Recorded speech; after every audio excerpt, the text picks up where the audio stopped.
Greek festivals. Eleusinian Mysteries. One of the most ancient and important among the festivals observed by the Greeks was that of the Eleusinian Mysteries, which was celebrated in honor of Demeter and Persephone. The name was derived from Eleusis, a town in Attica, where the mysteries were first introduced by the goddess herself.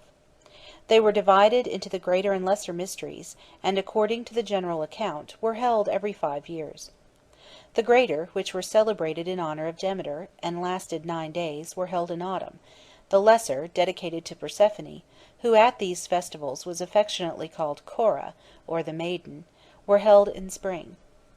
It is supposed that the secrets taught to the initiated by the priests, the expounders of the mysteries, were moral meanings, elucidated from the myths concerning Demeter and Persephone, but the most important belief inculcated was the doctrine of the immortality of the soul. That the lessons taught were of the highest moral character is universally admitted. The souls of those who participated in them were filled with the sweetest hopes both as to this and to the future world. And it was a common saying among the Athenians, "In the mysteries no one is sad."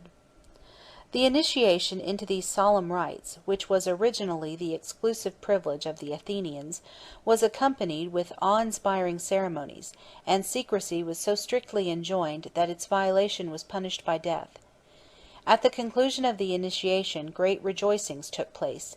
Chariot races, wrestling matches, etc., were held, and solemn sacrifices offered. The initiation into the lesser mysteries served as a preparation for the greater. Thesmophora. The Thesmophora was another festival held in honor of Demeter, in her character as presiding over marriage and social institutions resulting from the spread of agriculture. This festival was celebrated exclusively by women. Dionysia. A joyous spring festival was held in honor of Dionysus in the month of March and lasted several days. This festival, which was called the Greater Dionysia, was celebrated with a particular splendor at Athens, when strangers flocked from all parts of the world to take part in the ceremonies. The city was gaily decorated, the houses were garlanded with ivy leaves, crowds perambulated the streets, everything wore its holiday garb, and wine was freely indulged in. In the processions which took place during these festivities, the statue of Dionysus was carried, and men and women, crowned with ivy and bearing the thyrsus, were dressed in every description of grotesque costume, and played on drums, pipes, flutes, cymbals, etc.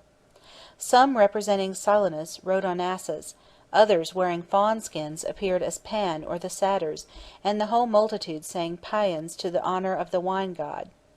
Public shows, games, and sports took place, and the entire city was full of revelry. What lent additional interest to these festivals was the custom of introducing new comedies and tragedies to the public, representations of which were given, and prizes awarded to those which elicited the greatest admiration. The lesser Dionysia were vintage festivals, celebrated in rural districts in the month of November, and were characterized by drinking, feasting, and joviality of all kinds. In connection with some of the festivals in honor of Dionysus were certain mystic observances, into which only women, called Menides or Bacchantes, were initiated. Clad in fawn skins, they assembled by night on the mountain sides, some carrying blazing torches, others thyrsi, and all animated with religious enthusiasm and frenzy.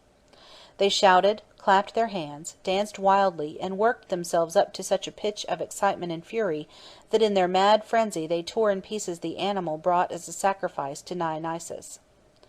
Under the name of Bacchanalia, these mystic rites were introduced into Rome, where men also were allowed to participate in them, but they were attended with such frightful excesses that the state authorities at length intervened and prohibited them.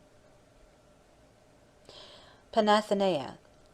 The Panathenaic was a famous festival celebrated in Athens in honor of Athenopolius, the guardian of the state. There were 2 festivals of this name, the lesser and the greater Panathenaic. The former was held annually, and the latter, which lasted several days, was celebrated every 4th year. For the greater Panathenaic a garment, embroidered with gold, called the peplus, was specially woven by Athenian maidens, on which was represented the victory gained by Athena over the giants. This garment was suspended to the mast of a ship which stood outside the city, and during the festival, which was characterized by a grand procession, the ship, with the Peplus on its mast, was impelled forward by means of invisible machinery, and formed the most conspicuous feature of the pageant. The whole population, bearing olive branches in their hands, took part in the procession, and amidst music and rejoicings this imposing pageant wended its way to the temple of Athenopolis, where the Peplus was deposited on the statue of the goddess. At this festival, Homer's poems were declaimed aloud, and poets also introduced their own works to the public. Musical contests, foot and horse races, and wrestling matches were held, and dances were performed by boys in armor. Men who had deserved well of their country were presented at the festival with a crown of gold, and the name of the person so distinguished was announced publicly by a herald. The victors in the races and athletic games received, as a prize, a vase of oil, supposed to have been extracted from the fruit of the sacred olive tree of Athena. The Daphnephoria. The Daphnephoria was celebrated at Thebes in honor of Apollo every 9th year. The distinguishing feature of this festival was a procession to the temple of Apollo, in which a young priest, the Daphnephoros, of noble descent, splendidly attired and wearing a crown of gold, was preceded by a youth, carrying an emblematical representation of the sun, moon, stars, and days of the year, and followed by beautiful maidens bearing laurel branches and singing hymns in honor of the gods.